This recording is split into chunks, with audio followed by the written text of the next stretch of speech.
entitled "People Think It's Okay to Use the Private Property Where I Live as They Please." I think this story does belong here, since it's about people completely disregarding what private property means. I decided to write it after an incident last week, but this is something that has been happening for at least 12 years. I'll start off with some background in order to explain why the situation has become so infuriating by now, so I know in advance it's going to be long. I live in a small apartment building on a very busy street, with a small plaza with a school right across the street, as well as plenty of shops and banks around, so you can imagine there are way too many people passing by every day. Almost all apartment buildings have their main entrance right on the sidewalk, but in our case it's different. In order to get to the building entrance, you enter a short and tiny path, a few steps long, which has a staircase to the basement on the left side, and a few steps going up on the right. So you go up the steps and there is a little open space with the building door. This path is obviously part of the private property that comes with the building, and it's obvious from the fact that it is between the building and the adjacent piece of land and is not part of the public sidewalk. This, however, has not stopped people from using this open space as they please, as if they own everything here and can do whatever they want. The thing is, all residents here are also owners of the respective apartments they live in, just like the apartment I live in is owned by my family, and have been living here for at least 17 years. So you can imagine that by now they are all sick of this type of situation, because it's their own actual property. The most common occurrence was people using the left staircase, the one leading to the basement, as their personal toilet. They'd literally just take a short detour from the sidewalk into our private property, go down the stairs and do their business. Until a few years ago, when we installed metal gates to block access to the basement, this was an almost daily event. I mean, there is a pizza place right across the street, a coffee shop right next to the path entrance, and a few other coffee shops around the area. But I'm guessing people preferred our basement because it was free. I'd hear stories from my mom, who would happen to be present when random pedestrians thought of using our basement, and she'd tell me how she yelled at them. I only happened to run into one person, an old man, while he was doing his business, and I yelled at him, saying, "Have you seen me come to your home to urinate? What gives you the right to do so at my home?" And when he replied, "I have a condition that requires me to visit the bathroom frequently," I said, "If you need a bathroom, there are so many places around here that actually have one, and if you need a free one, then go urinate on your own doorstep. Otherwise, don't bother leaving your home at all." People probably heard me all the way to the bus stop next block, because I was getting stares when I got there.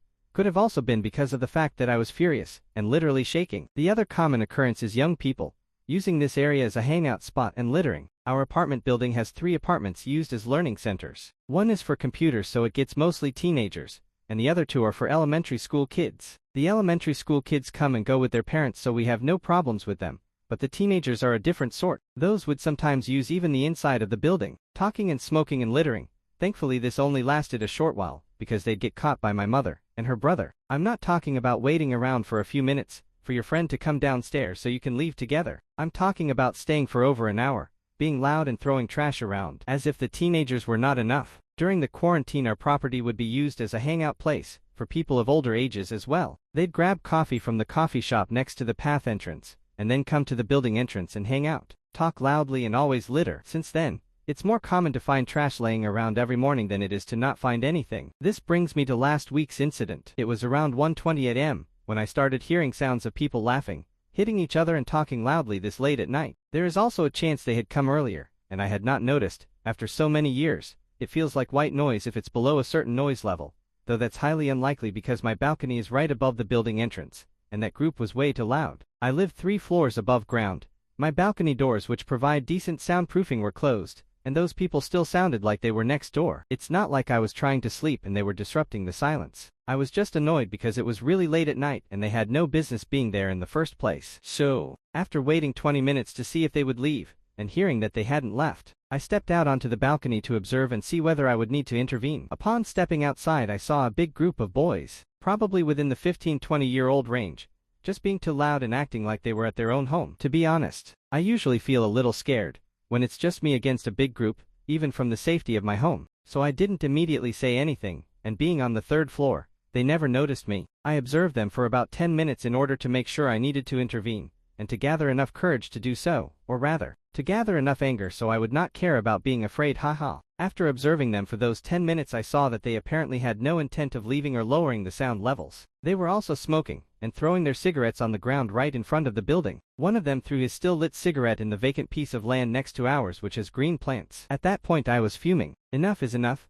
We don't need a fire on top of everything, so I was waiting for a trigger to set me off. That was when I saw one of the boys, who had left a few minutes earlier, come back with a snack. The coffee shop at the path entrance is open 24/7. Tear off a piece of the packaging, throw it on the ground, take out the snack and throw the rest of the packaging on the ground. That was when I lost it, and I suddenly yelled. In the middle of the night when none of them was expecting to hear a voice, "Is that how you throw trash around in your own home?" I swear. The look of shock and mild terror, as he looked up was so worth it. He stuttered, "And no, I am going to throw it away, I swear." I had no more patience, so I said, "You pick it up, and throw it in the trash bin this very moment. Info, the trash bin is right at the path entrance, literally a few steps away from where he was standing, and all of you get up, and get out of here. If you want to hang out, the plaza across the street is a fine spot." One of them tried giving me an attitude, saying, "Or what? You'll call the police?" I said, "We have every right to do so, this is private property. Go on public property, or if you have the guts, go to your own homes to be so loud and to throw cigarettes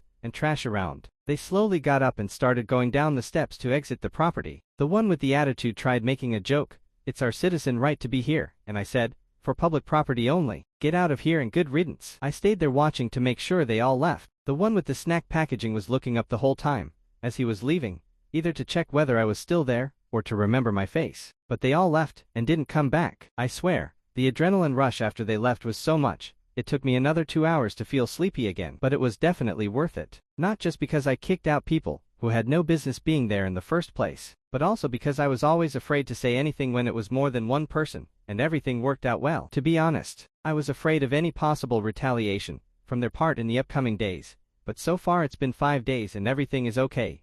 Edit. For everyone who says to put gates up front, you are indeed absolutely right. It is something that the owners had previously discussed because the situation was too much. However, the cost was high, the owners were few, and there were still a couple of them who didn't want to pay their share, which means that the cost was even higher for those who wanted it. That was why we opted for at least blocking access to the basement for sanitary purposes, and hope to eventually come to an agreement for a gate up front. Till then, we can only keep our eyes open.